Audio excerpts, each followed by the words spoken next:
Hi, అందరికీ నమస్తే.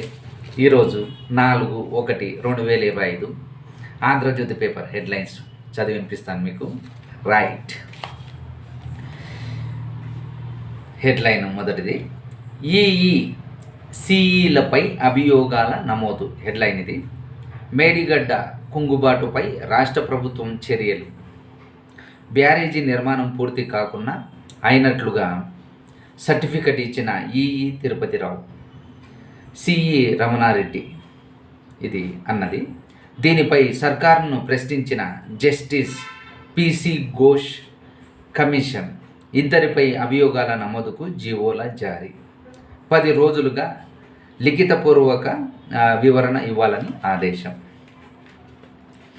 Right, రెండవది హెడ్లైను, విచారణకు వేలాయ. ఈ నెల 6వ తేదీ ఉదయం 10 గంటలకి హాజరు కండి. ఫార్ములా ఈ కార్ రేస్ కేసులో కేటీఆర్కి ఏసీబీ నోటీసు. 7న రావాలంటూ అరవింద్ కుమార్, బిఎల్ఎన్ రెడ్డిలకు కూడా ఒప్పందాలు, చాటింగ్, ఈమెయిల్స్ ఆధారంగా విచారణ. ఇప్పటికే కేటీఆర్ని 7వ తేదీన విచారణకు రావాలని ఈడీ న్యాయవాదులతో కేటీఆర్ బృందం సుదీర్ఘ చర్చలు. క్యాష్ పిటిషన్పై ఉత్కంఠ. ఇంకో హెడ్లైను, ప్రమాణ పత్రాలు ఎందుకు? రైతులపై కేసులు పెట్టేందుకేనా? భరోసా కోసం రైతులు అడుక్కోవాలా? అన్నదాతలకి 26,500 కోట్లు ఎగ్గొట్టారు. ఎంతమందికి రుణమాఫీ చేశారో గ్రామాల్లో ప్రభుత్వమే ప్రమాణ పత్రాలు ఇవ్వాలి. కేటీఆర్ డబ్బులు లేనిది ఎలా ఇస్తారు? పాపం కాంగ్రెస్ గవర్నమెంట్కి ఆదాయం వచ్చింటే బాగుంటుంది. తర్వాత ఇంకో హెడ్లైన్, పరిహారం ఉదారం. రైతులకు వీలైనంత ఎక్కువ మొత్తం అందాలి. ఈ విషయంలో కలెక్టర్లు చొరవ చూపాలి. హెడ్లైన్ ఇది. ఆర్ఆర్ఆర్ భూసేకరణ త్వరగా పూర్తి చేయాలి. దీనికోసం ప్రజాప్రతినిధులు రైతులతో చర్చించండి. దక్షిణ భాగం అలైన్మెంట్ చేయించండి. అటవీ పర్యావరణ సమస్యల పరిష్కారానికి ప్రత్యేక అధికారులు. అటవీ పర్యావరణ సమస్యల పరిష్కారానికి ప్రత్యేక అధికారులు. అండర్ పాస్ల నిర్మాణానికి ముందే జాగ్రత్తలు తీసుకోవాలి. 3 ఏళ్లలో హ్యామ్ విధానంలో రోడ్లు పూర్తి కావాలి. రేవంత్. ఓకే, ఇది ఆర్ఆర్ కోసం భూసేకరణ త్వరగా పూర్తి చేయాలంటారు. దీనికోసం ప్రజాప్రతినిధులు రైతులతో చర్చించండి. ఏవైనా సరే ఈ ప్రభుత్వం చాలా స్పీడ్గా చేస్తుంది అన్ని వర్కులకు. Very good. RRR కూడా చాలా ఫాస్ట్గానే అయిపోతుంది. హైదరాబాద్కు మల్లన్న సాగర్ నీళ్లు 20 TMC, ఇది హెడ్లైన్ ఇది. 20 TMCల తరలింపునకు జలమండలి ఆమోదం. గ్రేటర్ హైదరాబాదులో గోదావరి ఫేజ్ 2 ప్రాజెక్టుకు ఓకే. మంజీరా పాత లైను స్థానంలో కొత్త పైప్ లైన్ నిర్మించండి. కేంద్రం నుంచి నిధులు తెచ్చుకునేలా DPR. సీఎం రేవంత్ రెడ్డి గారు ఈ మాట అన్నారు. రాష్ట్ర ఏర్పాటు తర్వాత తొలిసారి జలమండలి బోర్డు భేటీ. అంటే రాష్ట్రం రేవంత్ రెడ్డి గారి ముఖ్యమంత్రి అయిన తర్వాత ఇదే జలమండలిది, ఇదే ప్రథమ భేటీ అంట. గ్రామీణ రోడ్లకి 1000 కోట్లు నెల విడుదల. అధికారులకు ముఖ్యమంత్రి రేవంత్ రెడ్డి ఆదేశాలు. గ్రామీణ రోడ్లకి 1000 కోట్లు ఇస్తున్నారంట. నెల విడుదల చేస్తారంట. ఇవి అధికారులకి ముఖ్యమంత్రి రేవంత్ రెడ్డి ఆదేశాలు. ఓకే, ఇంకొక చిన్న మినీ హెడ్లైన్, నేడు రాష్ట్ర క్యాబినెట్ సమావేశం. రైతు భరోసా అమలుపైనే ప్రధానంగా చర్చ. రేషన్ కార్డుల జారీ, రైతు కూలీలకు 12,000 సాయంపై కీలక నిర్ణయం తీసుకునే అవకాశం. ఇది రైతులకు ఉపయోగపడేది. నేడు రాష్ట్ర క్యాబినెట్ సమావేశం. రైతు భరోసా అమలుపైనే ప్రధానంగా చర్చ. అంటే ఈ రైతు భరోసా ఉంది కదా, దాని అమలు మీద ప్రధానంగా చర్చ నడుస్తుందంట ఈరోజు. రేషన్ కార్డుల జారీ, రైతు కూలీలకు 12,000 సాయంపై కీలక నిర్ణయం తీసుకునే అవకాశం. మంచిగా. తర్వాత ఇంకో హెడ్లైన్, బరి తెగింపు. అయ్యప్ప సొసైటీలో 100 అడుగుల రోడ్డులో నిర్మాణంలో ఉన్న అక్రమ కట్టడం. దీన్ని బరి తెగింపు అని హెడ్లైన్. ఇది అనుమతులు లేకుండా 9 అంతస్తుల భవనం. ఇది అయ్యప్ప సొసైటీ దగ్గర అసలుకి అనుమతులు అంటే జిహెచ్ఎంసివి పర్మిషన్ ఉండవు. వాళ్ళకి ఏదో సైడ్గా డబ్బులు ఇచ్చేసి వచ్చేస్తుంటారు అబ్బా వీళ్ళు. అంటే జిహెచ్ఎంసీలో కూడా అక్కడక్కడ లంచకొండలు ఉంటారు కదా, వాళ్ళకి ఏదో ఇచ్చేసి చేసుకుంటుంటారు. దీన్నే ఈ పేపర్ వాళ్ళు వీళ్ళు మీడియా వాళ్ళు బయటికి పెడితేనే మనకు తెలుస్తుంటాయి అవి. కానీ బరి తెగింపు ఇది. అనుమతులు లేకుండా 9 అంతస్తుల భవనం. అయ్యప్ప సొసైటీ 100 అడుగుల రోడ్డులో పాలమూరు గ్రిల్స్ పక్కన అక్రమ నిర్మాణం. జిహెచ్ఎంసీ నిబంధనల్ని పట్టించుకొని బిల్డర్. అధికారులు హెచ్చరించినా లెక్క చేయని తీరు. కూల్చేయాలన్న హైకోర్టు ఆదేశాలు బేఖాతారు. అక్రమ నిర్మాణాలను హైడ్రా కూల్చివేస్తున్న హైదరాబాదులో పలు అనుమతులు లేని కట్టడాలు. ఓకే, హైడ్రా చూసుకుంటుంది. హైడ్రా ఎందుకంటే ఎవరి మాట అయినట్లే, కంప్లైంట్ ఒకసారి వెళ్ళిపోతే చాలు. మీరు ఆ కాలనీలో ఉన్న వాళ్ళు ఎవరైనా సరే హైడ్రాకి కంప్లైంట్ ఇవ్వండి, అది చూసుకుంటారు వాళ్ళే, హైడ్రాలే. ఎందుకంటే కమిషనరు చాలా నిజాయితీ పరులు, ఎవరికి తగ్గేదేలే వంగేదేలే, ఆయన తల ఉంచేదే లేదు ఆయన. రైట్. ఇంకొక హెడ్లైను, 6.5 డిగ్రీలు ఇది హెడ్లైన్. ఇది సిర్పూర్లో నమోదైన ఉష్ణోగ్రత. రాష్ట్రంలో పెరిగిన చలి తీవ్రత, అత్యల్ప ఉష్ణోగ్రతలు నమోదు. చలి బాగా పెరిగింది. 6.5 డిగ్రీలంట సిర్పూర్లో నమోదైన ఉష్ణోగ్రత. రాష్ట్రంలో పెరిగిన చలి తీవ్రత, అత్యల్ప ఉష్ణోగ్రతలు నమోదు. ఓకే, ఇవి రెగ్యులర్గా ఉండేటివే. ఇంకొక హెడ్లైను, పైసా ఖర్చు లేకుండా హెచ్ఐసిసి నిర్మాణం. ఆలోచనలే పెట్టుబడిగా సంపద సృష్టించాలి. దేశంలో అత్యధిక తలసరి ఆదాయం తెలంగాణలోనే. ఏపీ అభివృద్ధిలో పారిశ్రామికవేత్తలు భాగస్వాములు కావాలి. ఏపీ ముఖ్యమంత్రి చంద్రబాబు నాయుడు వ్యాఖ్య. ఘనంగా ప్రపంచ తెలుగు సమైక్య సభలు ప్రారంభం.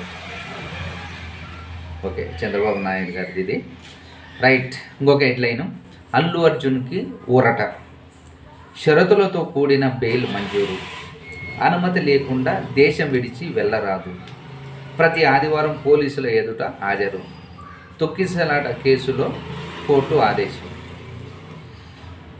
అల్లు అర్జున్ది ఇది ఎక్కడ వెళ్ళిందంటే ఇది మ్యాటరు మీకు చెప్తాను పాయింట్స్. ఈగో అండి ఇది. అంటే తప్పించుకుందామని ఒక మొదటి ప్రయత్నం ఇది. ఎందుకంటే అది ఎవరి అనుకోకుండా జరిగింది. ఈయన వెళ్ళినందుకే కదా జరిగింది. ఇది అనుకోకుండా జరిగిందని ఆయనే చెప్తాడు. ప్లస్ సానుభూతి చూపించకుండా, మనిషి చనిపోతే హాస్పిటల్కి వెళ్ళి ఇట్లా పరామర్శించిన అదే రోజు కానీ మరుసటి రోజు కానీ వెళ్ళి ఉంటే ఇది ఇంత దూరం వచ్చేది కాదు. ఆయన ఎందుకు మనం దీని మీద మనం వెళ్ళామనుకోండి వాళ్ళకి ఎంతో అంత ఇవ్వాల్సి వస్తుందని చిన్న కకృతితో నాకు తెలిసి, ఎందుకంటే అల్లు అరవింద్ గారు వీళ్ళు ఇదే ఆలోచించుంటారు నాకు తెలిసి. మానవత్వం ఉన్న వాళ్ళు హాస్పిటల్కి వెళ్ళి ఇది చూసి వాళ్ళకి ఎంతో అంత ఇస్తే సరిపోయి ఉండేది. ఎందుకులే ఇది అనవసరంగా మనం డబ్బులు ఖర్చు పెట్టడం అనే కకృతితో ఇది వెళ్ళది అని నాకు అనిపిస్తుంటుంది. అంతే కదా, మంచితనం మానవత్వం ఉపయోగించి ఆ రోజు వెళ్ళి హాస్పిటల్కి చూసి అట్లా నా వల్ల చనిపోయిన సింపతి మన హృదయంలో ఆ మానవత్వం ఉంటే అది ఆల్రెడీగా వెళ్తారు. ఆ మానవత్వం లేకనే ఇంత దూరం. ఇది ఈగో ఇట్లాంటివి ఏమీ కావు. మానవత్వం లేకపోవడం కక్కుర్తితో, ఇది కక్కుర్తితో ఉన్న అది మాట. ఈ కక్కుర్తితో చేసిన పనులే ఇవి. వాళ్ళకి అనవసరంగా మనం డబ్బులు ఎందుకు ఇవ్వడం, ఏదో ఒక చిన్న మాటని వదిలేస్తే సరిపోయింది కదా అనేది ఇంతవరకు ఆయన వ్యక్తిత్వం వేస్ట్ అయిపోయింది. ఇన్ని రోజుల్లో మన రాష్ట్రంలో ఆయన అభిమానులే కాకుండా ఆయన అభిమానులతో పాటు కూడా పుట్టించుకున్నాడు ఆయన. అందరికి తెలిసిపోతుంది కదా మనకి. మన మాటే మెయిన్, మన మానవత్వమే మెయిన్. మనం ఎదుటి వాళ్ళకి ఏమిస్తే అది తిరిగి వస్తుంది, అదే మెయిన్. ఆ మానవత్వం లేని వాళ్ళు ఎంత డబ్బు సంపాదించుకున్నా వేస్ట్. మానవత్వం అంటే మంచి జరిగిన చెడు జరిగిన దానికి, చెడు జరిగినప్పుడు ఎక్కువ స్పందిస్తారే దాన్నే మానవత్వం అంటారు. ఎదుటి వారికి ఏదైనా అన్యాయం జరిగితే, ఏదైనా మరణిస్తే కానీ, ఏదైనా ఆపద జరిగితే కానీ సకాలంలో స్పందించినప్పుడే అదే మానవత్వం అంటారు. అది లేకపోవడమే మెయిన్ ఇంపార్టెంట్గా ఇంతవరకు వచ్చింది. మనం ఎంత డబ్బు సంపాదించుకుంటే లాభం ఉంది మానవత్వం లేకపోయి? క్యారెక్టర్ లేనప్పుడు మనం ఎంత డబ్బు సంపాదించుకొని ఎంత పేరు సంపాదించుకుంటే లాభం ఉంది? వేస్ట్ అని ఒక మనిషిని అతని గురించి వేస్ట్ అని అనుకుంటారు. ఆలోచించేలా చేయడం, సకాలంలో స్పందించి నువ్వు తర్వాత ఎంత డబ్బు ఇచ్చినా మొదట నువ్వు ఇంత ఇవ్వు, ఆపద ఉన్నప్పుడు నువ్వు ఇంత ఇవ్వు, అది నీకు నీ క్యారెక్టర్ని ఎలివేట్ చేస్తుంది, నువ్వు ఒక స్థాయిలో ఉండేలా దోహదపడుతుంది. అంతేకాని మీరు ఆ కక్కుర్తితో ఎక్కడైతే మీరు ఆలోచన చేశారో అది ఓన్లీ ఒక తోసేస్తే పోతుంది అనే విధానంలో మీరు ఆలోచించారు కాబట్టి ఇది ఇంత దూరం వచ్చింది. ఇది మంచికే జరిగింది. అంటే అది మీకు ఒక గుర్తింపు, గుణపాఠం. మనుషులకు, ప్రతి మనిషి కూడా దీన్ని అల్లు అర్జున్ కేసును చూసి ప్రతి మనిషి నేర్చుకోవాలి. అది ఆయనకి, అల్లు అర్జున్కి ఊరటనంట. షరతులతో కూడిన బెయిల్ మంజూరు, అనుమతి లేకుండా దేశం విడిచి వెళ్ళరాదు, ప్రతి ఆదివారం పోలీసుల ఎదుట హాజరు, తొక్కిసలాట కేసులో కోర్టు ఆదేశం. ఓకే, గుర్తుపెట్టుకోండి, మనము ఎంత కఠిన క్రూరమైన మనసు అయినా సరే, ఒక ఆపద ఏదైనా జరిగి ఉంటే మన కళ్ళెదుటగా అప్పుడే స్పందించండి, తర్వాత స్పందిస్తాం అనే మాట ఎప్పుడొద్దు. మన వంతు ఎప్పుడైనా అక్కడ ఆపద జరిగి మనకు తెలిసిన వాళ్ళైనా తెలియని వాళ్ళైనా సరే మన మూలంగా, మెయిన్ ఏంటంటే మన మూలంగా. ఇప్పుడు అల్లు అర్జున్కి ఏం జరిగింది? ఆయన ఫ్యాన్స్ ఆయన పోవడం వల్లే, ఆయన ఫ్యాన్సే కదా అక్కడ ఫస్ట్ రోజు ఎవరు వెళ్తారు? ఆయన ఫ్యాన్సే కదా బెనిఫిట్ షోలకి. అందుకోసమే ఆయన స్పందించాల్సిన టైంలో స్పందించకపోవడమే ఇంత దూరం వచ్చింది ఈ కేసు అనకూడదు తప్ప. అది ఆయనకు ఒక గుణపాఠం. అలానే మనం కూడా మన జీవితంలో మన మూలంగా ఎవరైనా నష్టపోతే స్పాట్లో స్పందించి, నా మూలంగా మీకు ఇది అన్యాయం జరిగింది, నేను మీకు ఇంత సాయం చేస్తున్నాను, ఇది నేను చేసిన తప్పుకి పరిష్కారం అని, ప్రాయశ్చిత్తం అని మనం చేసుకుంటే ఎంబడే నీకు మంచి స్పందన వస్తుంది. గుర్తుపెట్టుకోండి ఎప్పుడైనా సరే. దీన్ని మెయిన్ పాయింట్. మన జీవితంలో మన క్యారెక్టర్ లేదనుకో, క్యారెక్టర్ మనకు లేదనుకో, మంచి క్యారెక్టర్ అసలు వేస్ట్. మనిషి వేస్ట్, నీవు ఆ వ్యక్తి వేస్ట్, అదే చెప్తున్నాను. ఓకే, తర్వాత ఇంకొక హెడ్లైన్, చైనాలో కొత్త వైరస్ కలకలం. వీళ్ళు కావాలని చేస్తారో ఎందుకు జరుగుతుందో ఇవి, కానీ వీళ్ళు అంటే ప్రపంచ దేశాలని నాశనం చేయడానికి మేము తూపులం తురును అని చెప్పుకోవడానికి కొత్త నిన్న మొన్న చూసాం మనం.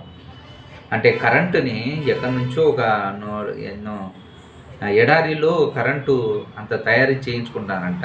అంటే మనం ఏమంటారు, సూర్యకిరణాల వలన అది చేసుకుంటారు కదా, అట్లాంటి కరెంటు కొన్ని వాట్లు తయారు చేస్తున్నారంట. అంటే నిన్నటి పేపర్లో మనం చదువుకున్నాం. ఇది మళ్ళీ వీళ్ళు కొత్త రోగం కనిపెట్టారు, చైనాలో కొత్త వైరస్ కలకలం. చైనాలో రోగులతో కిటకిటలాడుతున్న ఓ ఆసుపత్రి. అవి వీళ్ళు కావాలని క్రియేట్ చేస్తారబ్బా నాకు తెలిసి. ఇంతకుముందు ఏంటి, నిండగా జనం, అంటే వాళ్ళ హాస్పిటల్లో గదుల్లో బంధించి ఇది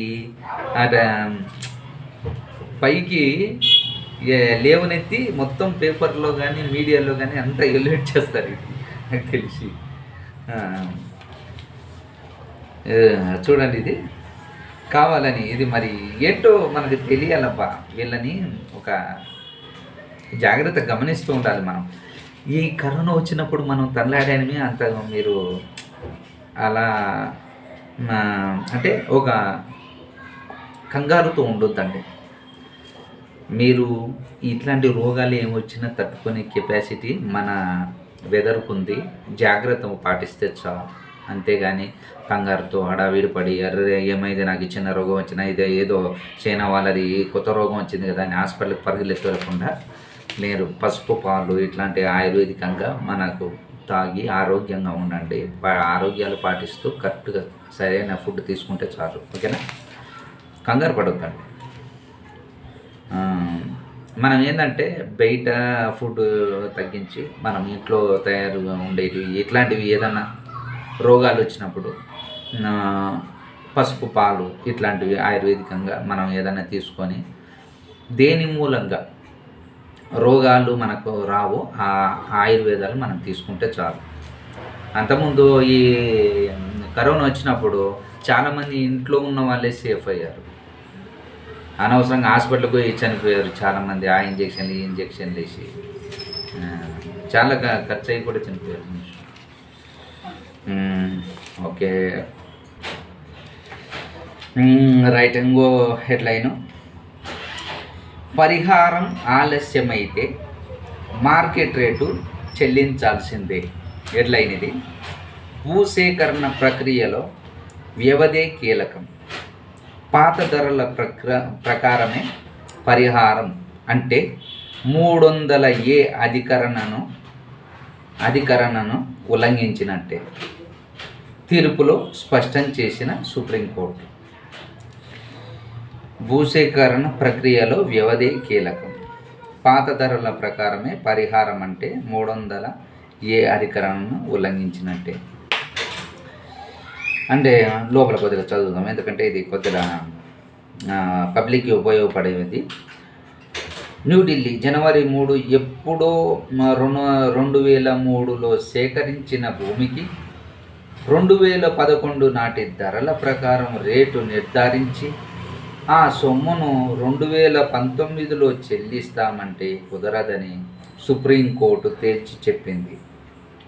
అధికారుల కారణంగా పరిహార చెల్లింపులు ఆలస్యమైతే ఆ పరిహారం చెల్లించే నాటికి సదరు భూములకు మార్కెట్ రేటు ఎంత ఉంటే అంత చెల్లించాల్సిందేనని, అలా మార్కెట్ ధరను పొందే హక్కు భూ యాజమానులకు ఉంటుందని స్పష్టం చేసింది. బెంగళూరు మైసూరు మౌలిక వసతులు నడవ ప్రాజెక్ట్ BMACP కోసం 22 ఏళ్ల క్రితం భూములు సేకరించిన ఇంతవరకు నష్టపరిహారం చెల్లించలేదంటూ దాఖలైన పిటిషన్పై justice BR Gavai, justice KV విశ్వనాథ్తో కూడిన ధర్మాసనం విచారణ జరిపి ఈ కీలక తీర్పు ఇచ్చింది. దేశవ్యాప్తంగా ప్రభుత్వాలు చేపట్టిన భూసేకరణలో భూములను కోల్పోయి ఏళ్లు గడుస్తున్న పరిహారం అందని రైతులు, సామాన్య పౌరులకు ఉపశమనం ఇచ్చే తీర్పు ఇది. BMICP కోసం కర్ణాటక పారిశ్రామిక ప్రాంతాల అభివృద్ధి బోర్డు KIADB 2003లో ప్రాథమిక నోటిఫికేషన్ ఇచ్చింది. KIAD చట్టం ప్రకారం 2005 నవంబర్లో భూసేకరణ చేపట్టింది. సేకరణ పూర్తయి ఏళ్లు గడుస్తున్న భూ యజమానులకి పరిహారం చెల్లించలేదు. వారి అభ్యంతరాలను ఉన్నాయి. అంటే ఇది కూడా నిజమే కదా.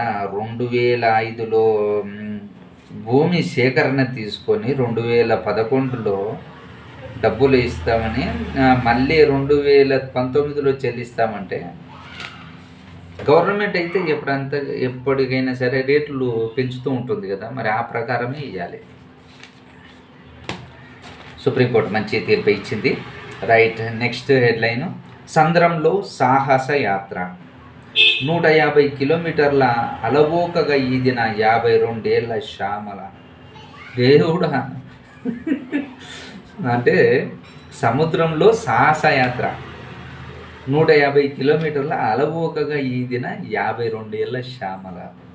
విశాఖ నుంచి కాకినాడ తీరానికి 7 రోజుల ఈత.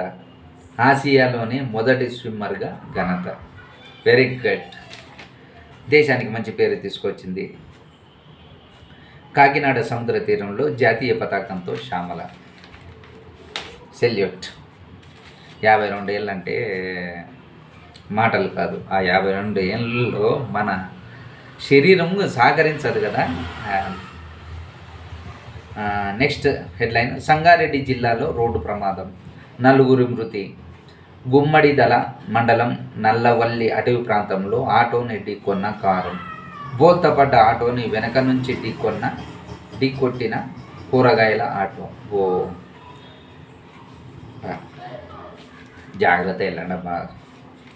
నెక్స్ట్ హెడ్లైన్, వైద్య కోర్సుల సీట్లు ఖాళీగా ఉండకూడదు, 3 నెలల్లో విధానాన్ని రూపొందించండి, రాష్ట్రాలతో చర్చించండి, కేంద్రానికి స్పష్టీకరణ, సుప్రీంకోర్టు ఆదేశం. వైద్య కోర్సుల సీట్లు ఖాళీగా ఉండకూడదా, 3 నెలల్లో విధానాన్ని రూపొందించండి, రాష్ట్రాలతో చర్చించండి, కేంద్రానికి సుప్రీంకోర్టు ఆదేశం.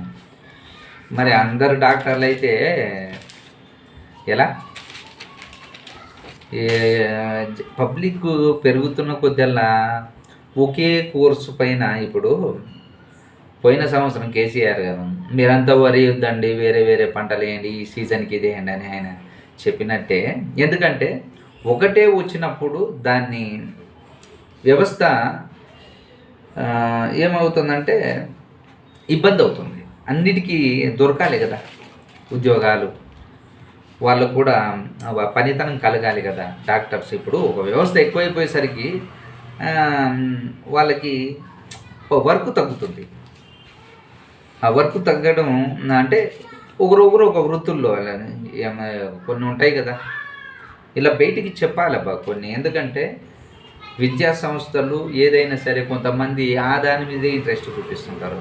అంటే విద్యార్థులు కూడా వాళ్ళకి ఇష్టమైంది కదా చదువుతారు.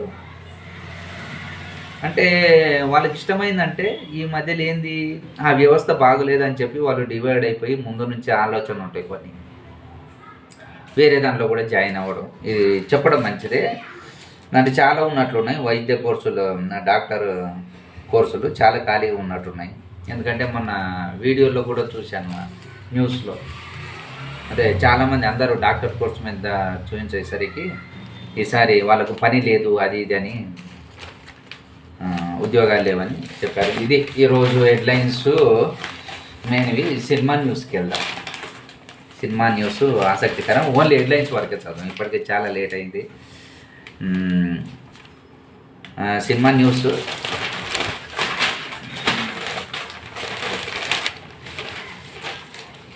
మొదటిది, రీ రికార్డింగ్లో 1000 కోట్లు. మోహన్ లాల్ హీరోగా జోషి దర్శకత్వంలో కాసుల రామకృష్ణ శ్రీకర గుప్తా నిర్మించిన చిత్రం 1000 కోట్లు. మలయాళంలో విజయవంతమైన ఈ చిత్రంలో త్వరలో తెలుగు ప్రేక్షకులకు ముందుకు రానుంది.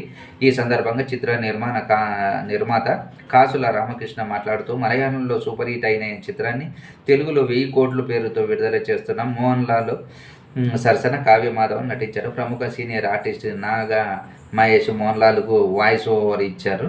ఈ చిత్రాన్ని జనవరి చివరి వారంలో ప్రేక్షకుల ముందుకు తీసుకురానున్నాం అని అన్నారు. పిఆర్ఓ వీరబాబు ఎగ్జిక్యూటివ్ ప్రొడ్యూసర్గా వ్యవహరిస్తున్నారు. 1000 కోట్లు అంట సినిమా పేరు. మోహన్ లాల్ గారి తెలుగులో అనువదిస్తుంది. అంటే ఇది మలయాళంలో సక్సెస్ అయిందంట. ఇంకొక హెడ్లైన్ ఏందబ్బా, ఏమున్నాయి, అడ్వెంచర్ లుక్ అదిరింది. బెల్లంకొండ సాయి శ్రీనివాసు లుధీర్ భైరెడ్డి దర్శకత్వంలో నటిస్తున్న BSS 12 సినిమా పేరు అంటది. బెల్లంకొండ శ్రీనివాసు కొత్త సినిమాది. ఇంకో హెడ్లైను, రెట్రో రీలోడెడ్.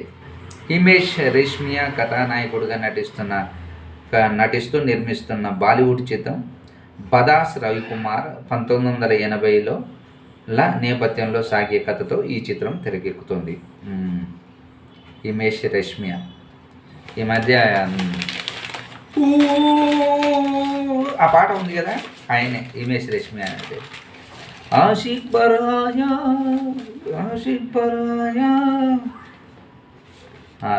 ఆ పాట నాకు చాలా ఇష్టం. నా ప్రయాణం ఓ కలలా ఉంది, మీనాక్షి చౌదరి. అంటే సంక్రాంతి సినిమా వెంకటేష్తో చేశారు కదా, నా సినిమాలో నటించిన నా ప్రయాణం ఓ కలలా ఉందంట, మీనాక్షి చౌదరి హెడ్లైన్ అది. Next Marco. మార్కోనట ఇది ఇండియన్ సినిమా హిస్టరీ ఇంతవరకు ఇంత వయోలెంట్ యాక్షన్ చిత్రాన్ని చూడలేదంటున్న సినీ ప్రేక్షకులు, దయచేసి పిల్లలు, వృద్ధులు మరియు హార్ట్ పేషెంట్స్ ఈ చిత్రాన్ని చూడవద్దు. మార్కో అంట. మరెంత ఫైట్స్ ఉన్న వాళ్ళు అంటే యూత్ మాత్రమే వెళ్ళాలి ఇది. అంతే 18 తర్వాత నుంచి 50 లోపు ఉన్న వాళ్ళు చూడాలి. మంచి ఇంకొక హెడ్లైన్, మంచి స్పందన వస్తుంది. మూల విరాట్, పద్మ, రాజకుమార్, స్వప్న నటీనటులుగా ప్రభాకర్ జైని దర్శకత్వంలో విజయలక్ష్మి జైని నిర్మించిన చిత్రం ప్రజాకవి కలోజీ బయోపిక్ ఇటీవల విడుదలై ఈ చిత్రం విజయవంతంగా ప్రదర్శనమవుతుంది. ఈ సందర్భంగా చిత్ర నిర్మాణ విజయలక్ష్మి మాట్లాడుతూ ఏంటది జైని అంట, ప్రభాకర్ జైని. ఓకే, సినిమా పేరేంటి? జైని నిర్మించిన ప్రజాకవి కలోజీ. ఇట్లాంటి సినిమాలు ఎప్పుడు రిలీజ్ అవుతుంటే కూడా తెలియదు. అన్నీ ఇంకా తెలుసు కదా, ఒక వ్యవస్థకి అలవాటు పడిపోయాం మనము. మంచి సినిమాలు ఇలాంటివి వచ్చినప్పుడు పబ్లిసిటీ. నేను నిన్నగాక మొన్న చూశాను, రామ్ చరణ్ది గేమ్ చేంజర్ ట్రైలర్ రిలీజ్ అయింది కదా. మిగతా వాళ్ళు అంటే యాంటీ ఫ్యాన్స్ ఉంటారు కదా, వీళ్ళు ఏం చేస్తారంటే ఇంత పబ్లిసిటీ అవసరమా అని అంటారు. Publicity main. ఒక సినిమా వస్తుందంటే దానికి ట్రైలర్ కానుంచి టీజర్ వరకు ప్లస్ పబ్లిసిటీ పోస్టర్ల వరకు జనాల్లోకి తీసుకెళ్ళకపోతే మనము ఆ సినిమాను అంటే దీనికి ఖర్చు అవుతుంది కానీ తప్పదు. దానికి మీరు ఇంతనే ఏర్పాటు చేసుకోండి. యూట్యూబ్లో కానీ కొన్ని ఈ సోషల్ మీడియా మీకు చేతిలో ఉంది, మీ చేతిలో ఉంది. దాన్ని కొంతకాలం టైం పెట్టుకొని దాన్ని పబ్లిక్లోకి చేరేలా చేసుకోండి. అంతేగాని దీనికి అవసరమా, ఇంత పబ్లిసిటీ అవసరమా, అవి ఇవి అని ఉంటారు కదా యాంటీ వాళ్ళు ఎప్పుడు అనే మాటనే. కానీ మనం తెలుసుకోవాలి. ఇప్పుడు సపోజ్ ఒక సబ్బు తయారు చేస్తాం, కొత్త సబ్బు. దాన్ని మనం కొంతమంది యాంకర్లతో నటులతో మనం చేయించుకుంటాం. ఎందుకు చేయించుకుంటాం? ఆ సబ్బు పనితనం మనం ఉత్తుకుంటే అది మార్కెట్లోకి ఎలా రావాలి, ఎలా అది ఆ సబ్బు అని ఉందని ఎవరికి తెలియాలి. అందుకోసమే మనకు పబ్లిసిటీ మెయిన్. నెక్స్ట్ యాక్షన్ హీరోగా పేరు తెస్తుంది సత్యరాజ్. దర్శకుడు మారుతి సమర్పకుడిగా రూపొందుతున్న చిత్రం బార్బరిక్ అంట. ఓకే, అడ్వెంచర్ లుక్ అదిరింది ఇది. తర్వాత ఇంకొక సినిమా ఇది హెడ్లైన్, దర్శకురాలు అపర్ణ మల్లాది కన్నుమూత. అయ్యో, 54 సంవత్సరాలేనంట, క్యాన్సర్తో చనిపోయిందంట. టాలీవుడ్ దర్శకురాలు అపర్ణ మల్లాది 54 క్యాన్సర్తో కన్నుమూశారు. 4 ఏళ్ల క్రితం క్యాన్సర్ బారిన పడిన అపర్ణ అమెరికాలో చికిత్స పొందుతూ గురువారం కన్నుమూశారు. ది అనుశ్రీ ఎక్స్పెరిమెంట్స్ పెళ్లి కూతురు పార్టీ చిత్రాలను ఆమె తెరకెక్కించారు. ఓటీటీలో రాకకు పూర్వమే పోష్ పోరీస్ పేరుతో ఆమె రూపొందించిన వెబ్ సిరీస్ యూట్యూబ్లో మంచి ఆదరణ దక్కింది. ఆమె ఆత్మకు శాంతి చేకూరాలి. రైట్, ఇవి ఈరోజు హెడ్లైన్స్. మరుసటి రోజు హెడ్లైన్స్లో మళ్ళీ కలుసుకుందాం. అంతవరకు సెలవు, బాయ్.